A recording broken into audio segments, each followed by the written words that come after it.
Nejiko Kamado. Ia adalah karakter yang sangat unik dalam serial anime Demon Slayer, Kimetsu no Yaiba. Ia adik perempuan dari Tanjiro Kamado yang berubah menjadi iblis setelah diserang oleh Mugen Kibutsuji. Meskipun telah menjadi iblis, Nejiko mampu mengendalikan dirinya. Ia tak meminum darah manusia seperti iblis lainnya. Nejiko menggantinya dengan tidur yang sangat lama untuk mengembalikan kekuatannya. Sisi kemanusiaannya pun tak hilang. Terbukti saat ia membantu kakaknya, yaitu Tanjiro Kamado, saat melawan iblis.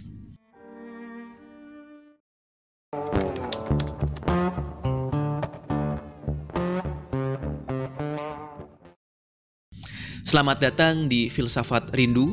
Pada episode kali ini, kita akan menyimak filosofi hidup Nejiko Kamado. Nilai apa yang bisa kita ambil, pelajaran berharga seperti apa yang bisa kita dapatkan, dan tentunya bermanfaat untuk kehidupan kita. Mari kita simak bersama.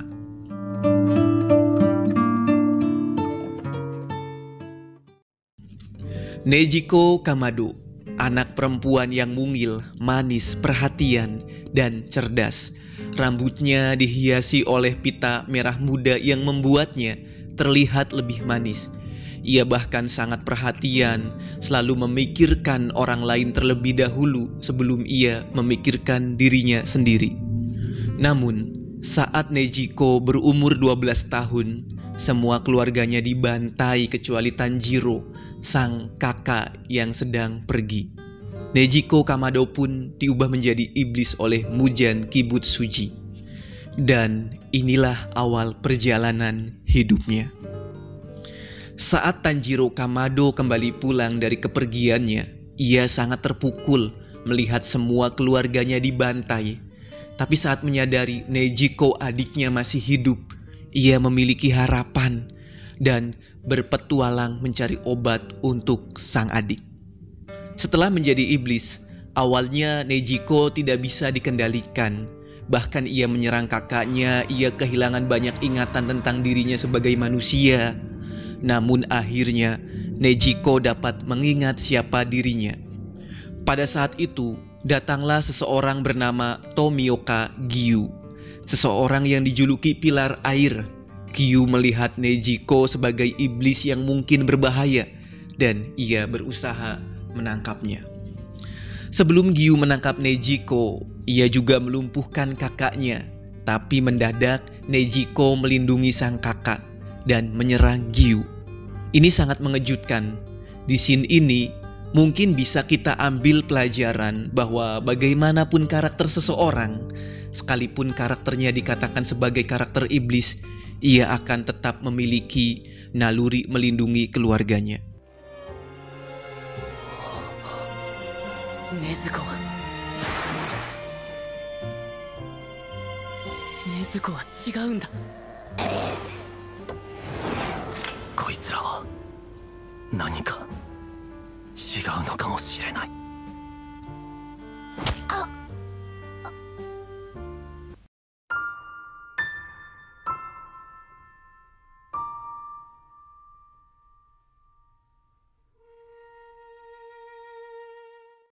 起きたか。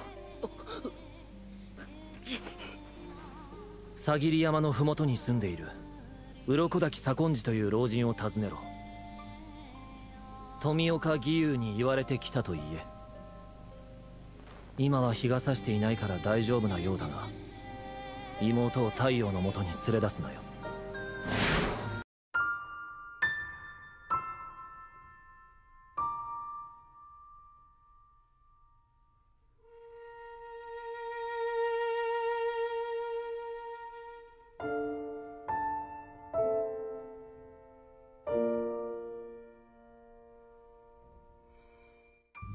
Dan melihat sikap Gyu, kita bisa belajar bahwa siapapun berhak diberi kesempatan, karena kita tidak tahu, mungkin orang yang hari ini kita anggap membahayakan, merugikan, dan semacamnya, ternyata dialah yang sangat banyak berkontribusi di kehidupan kita kelak. Nejiko pun mulutnya dipasang bambu oleh Giyu, mengantisipasi agar tidak menggigit orang saat dirinya kembali tidak terkendali. Dan sampai film ini terus berlanjut, bambu yang dipasang Giyu akan terus menempel di mulut Nejiko. Di sini kita diajari untuk mawas diri. Sekalipun kita percaya pada seseorang, pasti ada kemungkinan-kemungkinan yang dapat menyakiti kita. Maka sebelum terjadi, lakukanlah antisipasi dini. Nah, setelah Nejiko ditutup mulutnya pakai kayu, Giyu menyuruh Tanjiro untuk pergi menemui Urokodaki Sakonji. Nejiko dibawa oleh Tanjiro, sang kakak yang sangat menyayanginya. Setelah sampai di kediaman Urokodaki Sakonji, Tanjiro diajari cara bertahan hidup, melawan musuh, sampai akhirnya ia menjadi pemburu iblis. Saat berlatih itu, Nejiko hanya tertidur, dan dengan cara tidur itu Nejiko bisa bertahan tanpa harus meminum darah manusia. Pada serial anime ini, seorang iblis sudah seharusnya meminum darah manusia untuk tetap mempertahankan kelanjutan hidupnya. Tapi tidak dengan Nejiko, ia lebih memilih untuk tidur. Dari sini, saya berpikir, terkadang dalam hidup ini kita mengalami pilihan yang sangat sulit. Kita mati atau orang lain yang mati agar kita tetap hidup. Atau yang lain hidup lalu kita mati. Atau mungkin kita memilih orang lain bahagia lalu kita yang menderita. Atau kita mencoba melakukan sesuatu ke orang lain agar mereka menerima penderitaan. Lalu otomatis kita bahagia. Pilihannya selalu ada dua, mereka atau kita yang menjadi korban. Namun, cobalah kita memahami filosofi hidup Nejiko, seorang iblis yang tidak memilih dirinya atau orang lain yang menjadi korban, tapi ia lebih memilih tertidur untuk mempertahankan dirinya, dan orang lain di sekitarnya pun tetap hidup. Kita pasti bisa seperti Nejiko. Saat terjebak pilihan hidup yang menyulitkan, kita tidak merugikan orang lain, tapi cobalah sejenak untuk berpikir, apakah pilihan hidup hanya ada dua? Apakah untuk bahagia kita harus tega membuat orang menderita? Saya rasa tidak. Pilihan itu sangat banyak. Namun seringkali kita terburu-buru untuk bertindak. Kita tidak menyadari saat tertimpa masalah, seringkali pikiran kita tidak jernih, jadi sembrono dan tak terukur. Maka mungkin agar kita bisa seperti Nejiko yang dapat memilih alternatif yang paling baik. Caranya saat sedang mendapatkan masalah, cobalah diam sejenak, tenangkan pikiran, berpikirlah dengan bijak, mencoba dewasa. Dan saat kita merasa sudah layak untuk memilih, maka pilihlah. Setelah sekian lama Tanjiro berlatih, sekian lama itu pun Nejiko tertidur. Tanjiro pun menjadi pemburu iblis dan Nejiko selalu dibawa kemanapun pergi dengan kotak kayunya. Perburuan demi perburuan, pada akhirnya Nejiko yang meski seorang iblis, ia sering membantu kakaknya melawan iblis lain, bahkan menjadi partner yang sangat baik bagi kakaknya. Sampai pada momen Nejiko melawan Daki, sang iblis bulan atas peringkat 6.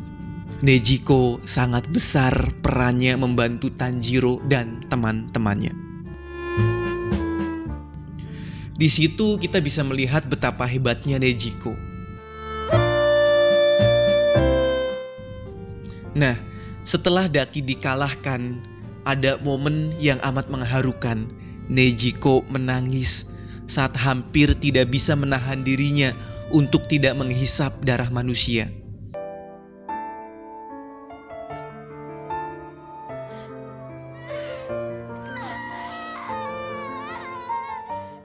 Ini sangat relate bagi kita, bahwa saat diri kita tidak bisa dikendalikan dan nafsu yang menguasai kita, maka setelah itu penyesalan-penyesalanlah yang akan datang. Nejiko itu bisa sadar ketika dia mengingat keluarganya. Nah, di momen ini kita akan ikut menangis. Kita diajak bertamasya. Kita jadi menyelami kembali di masa kecil yang begitu indah dan betapa berharganya keluarga.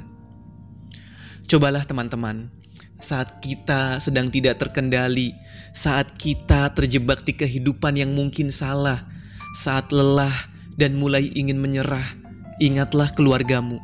Jadikanlah mereka motivasi agar kamu kembali di kehidupan yang benar dan mencoba melangkah lagi melanjutkan hidup yang lebih baik.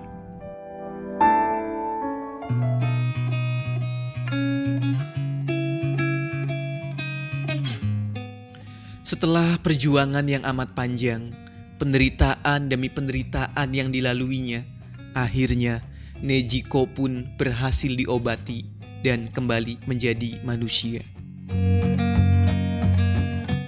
Kita percaya banyak sesuatu yang kita pikir tidak mungkin, namun ternyata itu mungkin. Bahkan itu bisa, seperti Tanjiro, sang bocah kecil yang kehilangan keluarganya dan adiknya yang menjadi iblis.